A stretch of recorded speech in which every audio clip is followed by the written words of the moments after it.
하나님의 열심이라는 주제로 신념으로 기도회를 진행하고 있는데요. 오늘 두 번째 시간입니다. 더 큰 믿음이 필요할 때 하나님의 열심. 더 큰 믿음이 필요할 때 하나님의 열심.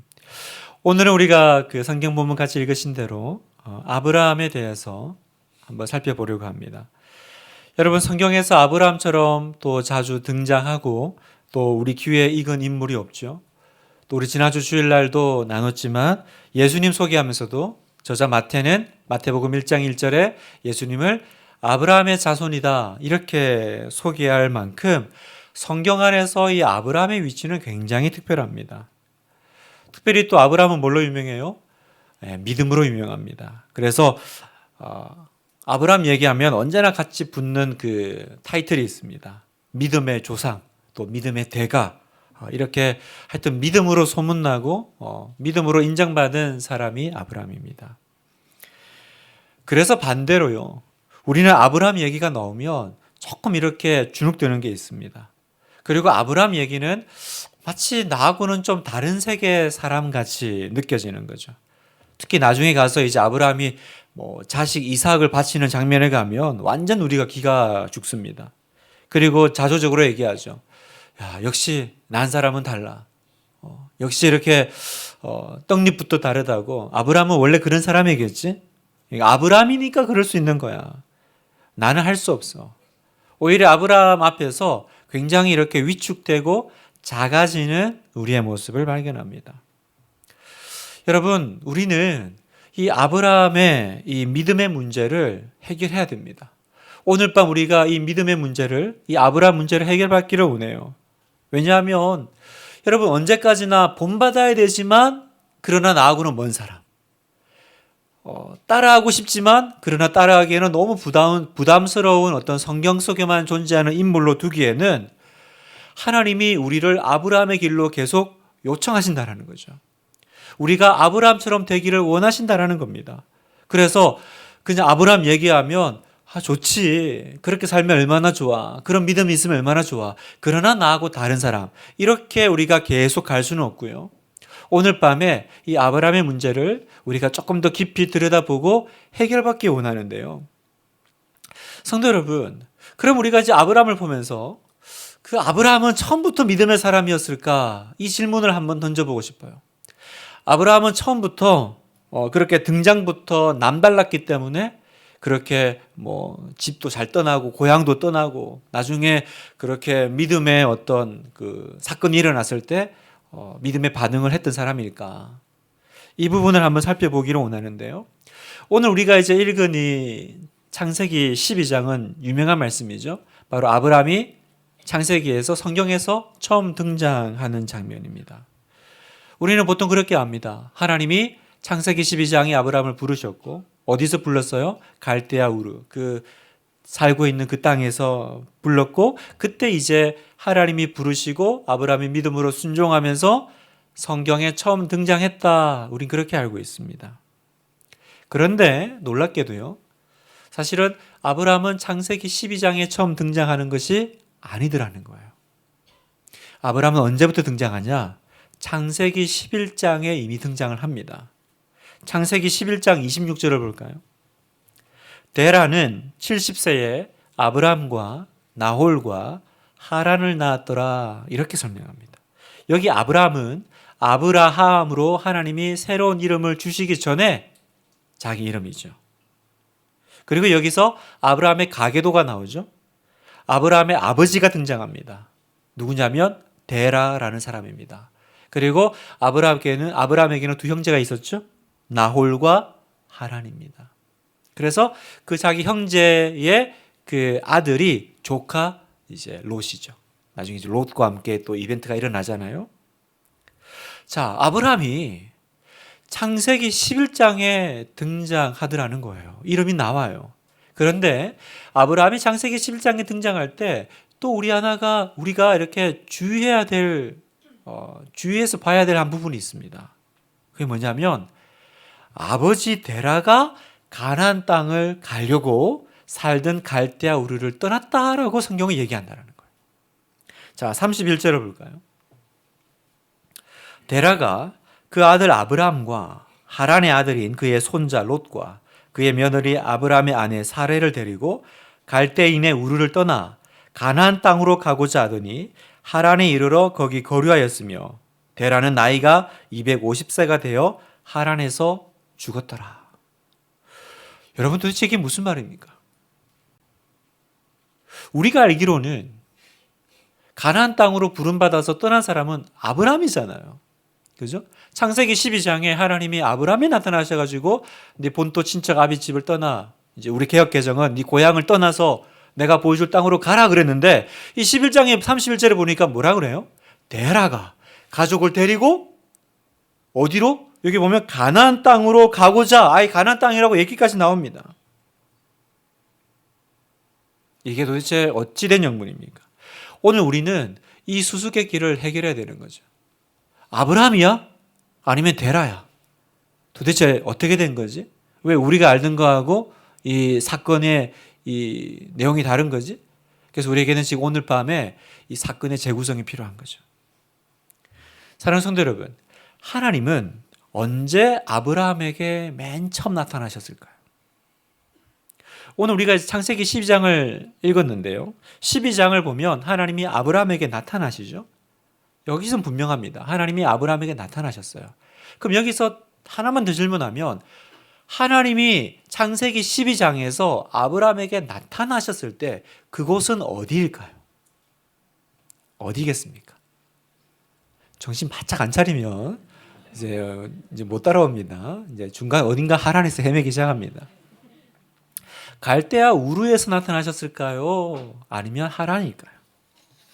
그렇죠. 우리가 아까 방금 말씀드린 창세기 11장에서 그 문맥으로 쭉 읽어오면 이곳은 하란이에요. 왜냐하면 아버지 데라가 갈대아 우르에서 가족들을 데리고 떠났잖아요. 그리고 이미 하란까지 왔습니다.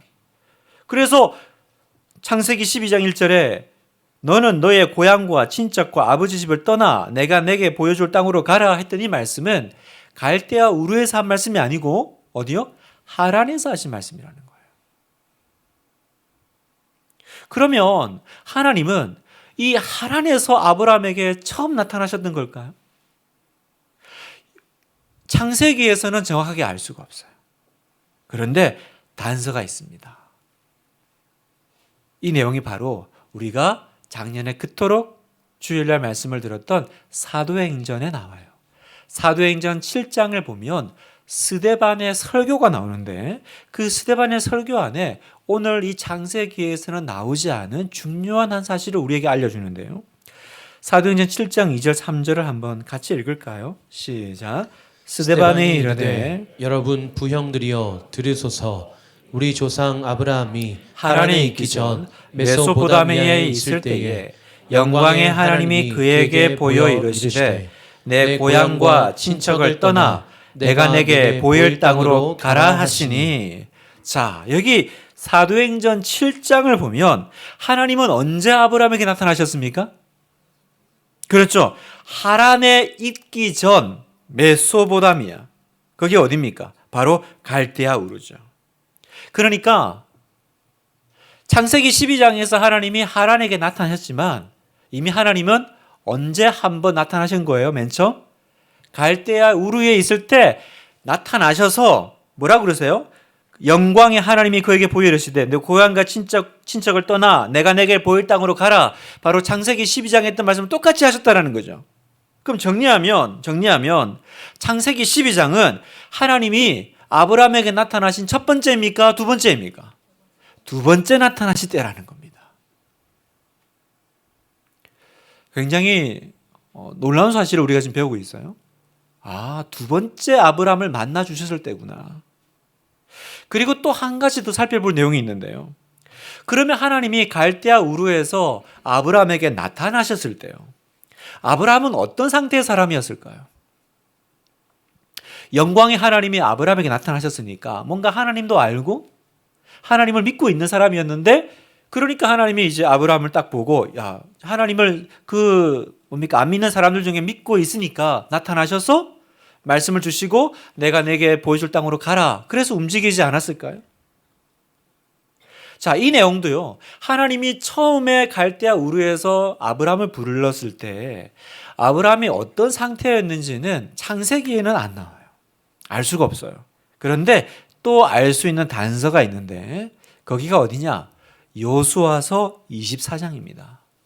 여호수아가 이스라엘 백성들에게 설교하면서 자, 이렇게 얘기합니다. 여호수아 24장 2절 3절을 보니까 여호수아가 모든 백성에게 이르되 이스라엘의 하나님 여호와께서 이같이 말씀하시기를 옛적에 너희의 조상들 곧 아브라함의 아버지 나홀의 아버지 데라가 강 저쪽에 거주하여 다른 신들을 섬겼으나 내가 너희의 조상 아브라함을 강 저쪽에서 이끌어내어 가나안 온 땅에 두루 행하게 하고 그의 씨를 번성하게 하려고 그에게 이삭을 주었으며. 자, 여기 보십시오. 나홀의 아버지, 나홀은 아브라함의 형제죠. 그러니까 나홀의 아버지 데라는 아브라함의 아버지입니다. 데라가 강 저쪽에 거주하여 뭐 했어요? 다른 신들을 섬겼으나. 다시 말하면 갈대아 우르에서 아브라함 가족은, 데라 가족은 어떤 사람들이었습니까? 우상을 섬기던 사람들이었다는 거예요. 우상 숭배자 가족이었다. 이렇게 얘기하고 있는 겁니다. 지금 읽은 말씀 보면 마치 데라가 강 저쪽에서 다른 우상을 섬겼다 그래서 마치 아버지 데라 혼자 그래 섬긴 것처럼 보이지만 그 당시 아버지는 가족 전체를 상징하는 겁니다. 그러니 이 말은 뭐예요? 아브라함을 포함한 온 가족이 다 그렇게 갈대아 우르에서 메소포타미아에서 우상을 섬기고 있었다라는 거예요. 다시 말해서 아브라함은 어떤 상태에서 하나님께 부름받았어요? 하나님을 믿고 있을 때? 하나님을 사랑하고 있을 때? 하나님과 신실한 관계에 있을 때? 아니요. 하나님 전혀 모르고 가족들과 함께 우상 섬기고 있을 때 하나님이 아브라함에게 나타나셔서 부르셨다라는 겁니다.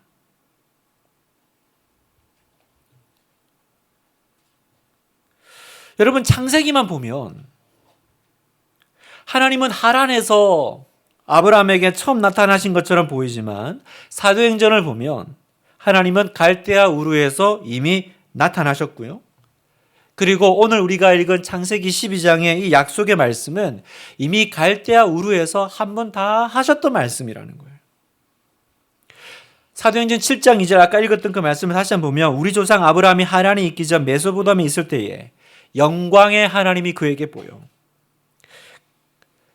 가족 대대로 우상을 섬기고 있는 집안에 살던 아브라함에게 영광의 하나님이 나타나셨다.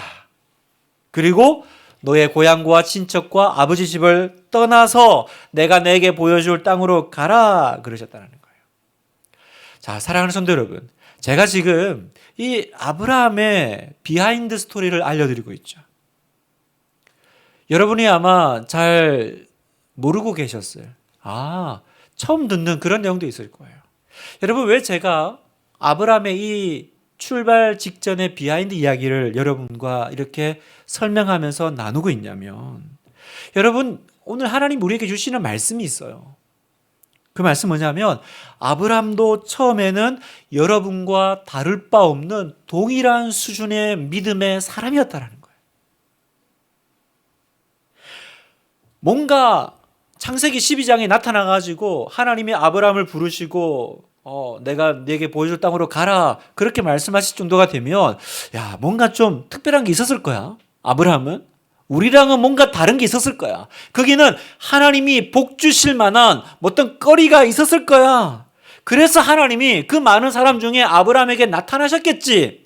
우리는 이렇게 생각하지만 성경은 뭐라 그래요? 아니요. 아브라함은 우상 숭배자였다라는 거예요. 아브라함은 믿음에서 출발한 사람이 아니다. 아브라함은 불신앙에서 출발한 사람이었다라는 것입니다. 안 믿는 집안에서 처음. 오늘 하나님께서 여러분에게 도전하시는 말씀은 이 말씀입니다. 믿음에 있어서 떡잎부터 남다른 인생은 없다라는 거예요. 그 대단한 아브라함조차 그의 시작은 불신앙이었다. 뭔가 복받을 만한 이유가 있었으니까 뭔가 잘했겠지. 뭔가 기도를 뜨겁게 했겠지. 아니요. 하나님이 그냥 아브라함을 부르셨던 거예요. 아무 자격 없는, 아무 공로 없는 그 우상 숭배하던 가정에 아브라함을 부르시고 하나님이 복을 주셨다라는 것입니다. 오늘 우리에게 주시는 소망과 희망은 무엇입니까? 오늘 우리도 하나님께서 그렇게 부르시면 우리 가운데 그런 놀라운 아브라함의 스토리가, 아브라함의 그 복의 이야기가, 온 천하 만민이 아브라함을 통해서 복을 받게 하는 그 이야기가 어떤 특별한 하나님께 선택받은 사람의 이야기가 아니라 바로 여러분의 이야기다라고 오늘 이 새해 주님께서 말씀하시는 것입니다. 그도 불신앙 가운데 우상 숭배하다가 하나님께 부름받아 복의 근원이 되고 믿음의 조상이 되었으니 너도 그렇게 되어라. 너에게도 그 삶을, 그 복을 내가 주마. 주님께서 말씀하시는 거예요. 여러분, 뭔가 다를 거야. 뭔가 저 사람은 저렇게 하는 거 보니까 역시 나랑은 뭔가 다른 어떤 수준의, 어떤 다른 환경에 뭔가 가지고 있는 것이 달라서 아니에요, 여러분. 아니에요. 그런 거 없어요. 누구나 하나님 앞에 믿음으로 출발할 수 있습니다. 아멘이시죠? 누구나 하나님 앞에 믿음으로 부르심 받으면 하나님께서 크게 쓰시는 그런 복된 인생이 될 줄 믿습니다. 떡잎부터 달라. 이런 얘기 하지 마세요. 떡잎부터 달라. 저 아이는 달라. 저 집안은 달라. 그에 반해서 나는 안 돼. 우리 집안은 안 돼. 그런 얘기 하지 마세요. 자, 이어서 계속 보겠습니다. 아브라함이 하나님을 만났습니다. 난생 처음 듣는 하나님의 이야기입니다. 우상숭배이고 하나님의 존재를 알지도 못하던 상황에서 갑자기 영광의 하나님이 보여. 그랬으니까 얼마나 아브라함이 놀랐겠어요? 굉장히 놀랐겠죠. 아브라함아 이렇게 불렀으니까 마치 사무엘을 불렀을 때 깜짝 놀래가지고 누가 날 불렀지? 그런 것처럼 아마 반응했을 거예요. 그러면 여러분, 처음 그렇게 하나님이 나타나셔서 아브라함에게 그 말씀을 주셨을 때 아브라함이 가장 먼저 한 일은 뭐였을까요? 전혀 하나님 모르는 상황에서 갑자기 하나님을 만나고 하나님이 내가 내게 보여줄 땅으로 가라, 이 음성을 들었습니다. 그러면 이 아브라함이 가장 아침에 눈 떠서 한 일이 뭐였을까? 당연히 집안의 가장인 아버지를 찾아갔겠죠. 그죠? 누굽니까? 바로 데라에게 찾아가서 자기가 만났던 이야기, 들었던 이야기를 부들부들 떨면서 내가 누군가를 만났습니다. 그렇게 얘기하지 않았겠어요? 그러자 아버지 데라는요, 아들 아브라함의 말을 듣고 어찌되었든 간에 갈대아 우르를 떠납니다. 왜요? 아들에게 그 이야기를 들었을 테니까. 이게 바로 창세기 11장 31절의 내용이에요. 데라가 가족들을 데리고 가나안 땅으로 가려고 그 갈대아 우르를 떠나는 내용입니다. 그런데 데라는 가나안 땅까지 못 가요. 가나안까지 못 가고 하란에서 어찌된 영문인지 멈춥니다. 자, 창세기 11장 31절. 갈대인의 우르를 떠나 가나안 땅으로 가고자 하더니 하란에 이르러 거기 거류하였으며. 왜 데라 가족은 하란에서 멈췄을까요? 왜 떠났으면 가나안 땅으로 가고자 하더니 그랬잖아요. 가나안 땅으로 가고자 했으면 가야 되는데 왜 중간 하란에서 멈췄을까요? 왜냐하면 두려웠기 때문입니다. 무서웠기 때문입니다. 여러분, 그 당시에 내가 살던 집성촌을 떠난다는 거, 내 고향과 친척과 아버지 집을 떠난다는 것은 무슨 의미일까요? 이제 나를 지켜주던 모든 울타리가 이제 없어진다는 얘기입니다. 요즘 같은 시대로 생각하시면 안 됩니다. 여건이 나오고 길을 따라서 사법체계가 있고 경찰이 있고 국가가 있고 그런 시절이 아닙니다. 집 떠나면 모든 위험에 노출되는 시기 아니겠어요? 나의 목숨과 재산은 오로지 내 힘으로만 지켜야 되는 시대입니다. 그러니까 내 고향과 친척 아버지 집을 떠난다라는 건요, 그냥 가보자, 그냥 한번 바람 쐴 겸 그렇게 여행 가듯이 떠날 수 있는 게 아니에요. 여러분 이건 어떻게 떠나야 되는 거예요? 내 생명을 걸어야 되는 거예요. 어떤 일이 일어날지 모르지만 내가 정말 모든 위협을 무릅쓰고 떠나야 되는 일입니다. 그래서 데라는요, 많은 가족을 데리고 떠나는 거예요. 왜냐하면 이 많은 인원이 결국은 나를 지켜주는 사람들이 될 테니까. 가족만이 나를 지켜줄 수 있는 유일한 방어막입니다. 그런데요, 여러분, 아무리 그렇게 떠나도요, 또 아무리 내가 정말 믿을 만한 아들이 그렇게 들려준 얘기를 할지라도요, 여러분, 데라는 가나안 땅을 못 가요. 하란 땅에 멈추었습니다. 무슨 얘기입니까? 여러분, 전에 들은 말로는요, 끝까지 못 갑니다. 전에 들은 말로 움직이는 것은 여기까지예요. 데라는 하란까지는 왔지만 더 나아갈 자신이 없었어요. 왜요? 점점 이제 내 고향으로부터 멀어지면 멀어질수록 더 큰 두려움이 작용했을 거예요. 지금이라도 내가 이렇게 도움을 요청하면 사람을 보내면 누군가가 저기서 나를 도우러 올 수 있는 사람도 있을 건데 점점 멀어진다는 것은 이제 진짜 외로운 고독한 자리로 내몰리는 거죠. 그래서 그 데라는 하란까지입니다. 여기까지 갈 수밖에 없어요. 사랑하는 성도 여러분, 믿음이란 무엇일까?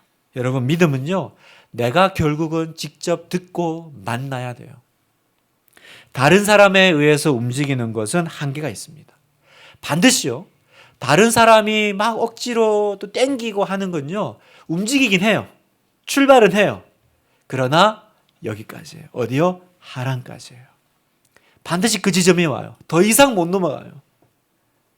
억지로 교회는 데리고 와요. 억지로 예배는 앉혀놔요. 그러나 내가 하나님을 만나고 내가 성경 말씀 가운데 하나님의 은혜를 경험하지 못하면 못 넘어가는 하란을 반드시 만나게 됩니다. 못 넘어가요. 아버지 데라는 출발은 했습니다. 그러나 더 못 가요. 그리고 하란에서 살다가 죽어요. 32절, 데라는 나이가 205세가 되어 하란에서 죽었더라. 여러분, 얼마나 오늘 우리 가운데 이런 사람들이 많습니까? 신앙생활, 예배생활을 하는 것처럼 보이지만 하나님을 만나지 못하고 살아계신 그 하나님의 은혜를 경험하지 못하면 가나안 땅에 못 들어가는 거예요. 출발은 하지만 하란, 내 인생의 하란 어딘가에 멈춰서 못 가요. 왜? 두려워요.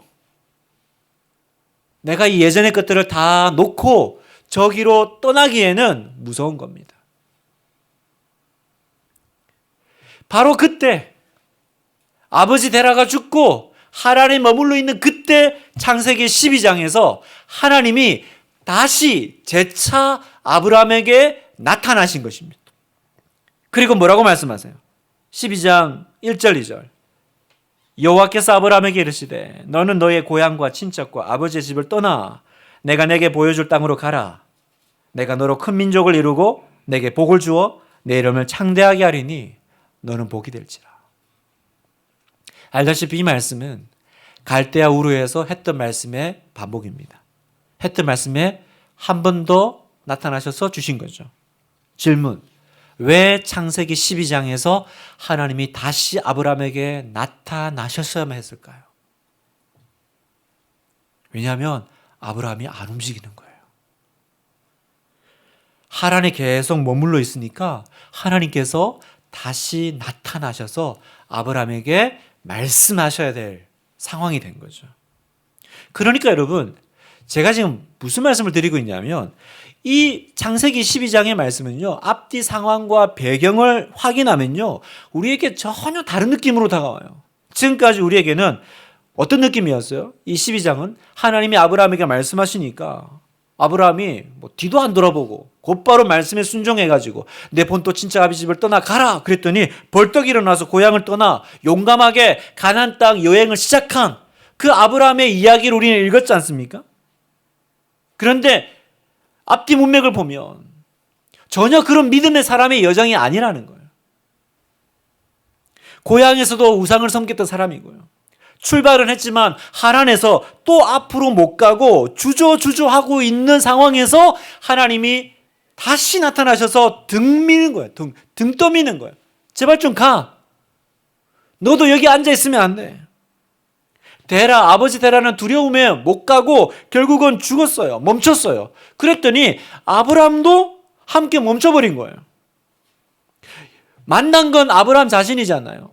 데라야 전에 들었다고 하지만 아브라함은 그래도 영광의 하나님을 만났잖아요. 그러면 거기서 다시 가족들을 설득해가지고 가나안으로 이끌어 가야죠. 믿음의 사람이라면. 그런데 우유부단한 거예요. 주저주저 하는 거예요. 못 가고 있는 거죠. 그런 아브라함을 하나님이 만나주시고 등 떠밀어 앞으로 지금 나아가게 하고 있는 것이 창세기 12장이다라는 것입니다. 하란에서 머뭇거리고 있으니까 하나님이 아버지 데라를 데려가세요. 죽게 하세요. 그래서 다시 떠밀려 가나안으로 출발하게 하세요. 만약에 아버지 데라가 살아있었으면 아브라함은 아버지와 함께 하란에서 계속 살았을 거예요. 자, 그리고는 5절에 가면, 자, 5절 한번 읽겠습니다. 시작. 아브라함이 그의 아내 사레와 조카 롯과 하란에서 모은 모든 소유와 얻은 사람들을 이끌고 가나안 땅으로 가려고 떠나서 마침내 가나안 땅에 들어갔더라. 마침내 가나안 땅에 들어갔더라. 성경 그렇게 기록합니다. 여러분, 여기 이 마침내는 아브라함의 마침내가 아닙니다. 아브라함이 모든 고난을 뚫고 마침내 가나안 땅에 들어갔다라는 말이 아니라 하나님이 아브라함의 모든 불신앙에도 불구하고 두 번이나 나타나셔서 끌고 땡겨 등 떠밀어 마침내 가나안에 밀어 넣으신 거예요.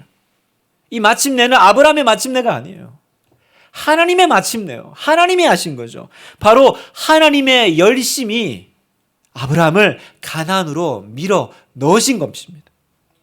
사랑하는 성도 여러분, 오늘 이 밤에 우리가 아브라함을 보면서 깨닫는 것은 무엇입니까? 내가 오늘 이 자리에 있는 것은 모두 다 하나님의 열심이라는 것입니다. 여러분 아멘입니까?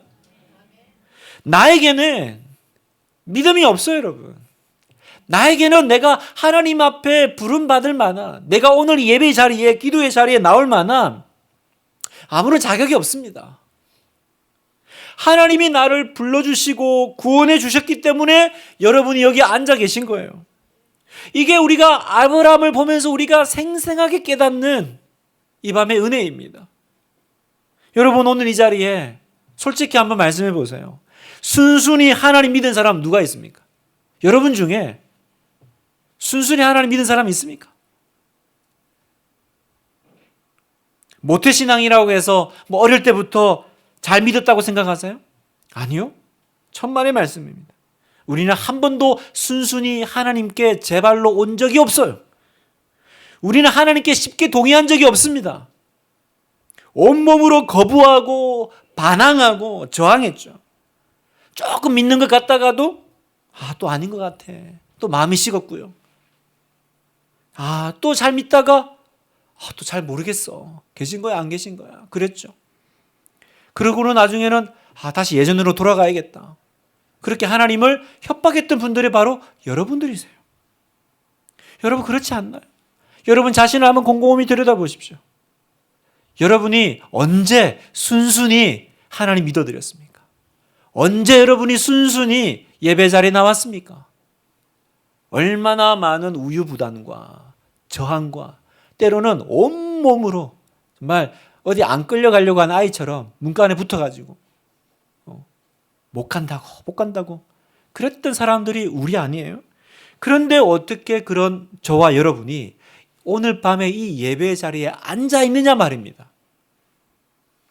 하나님이 포기하지 않으시고 계속 나를 설득해 오셨기 때문에 그래서 우리가 여기 오늘 밤에 앉아 있는 줄 믿습니다.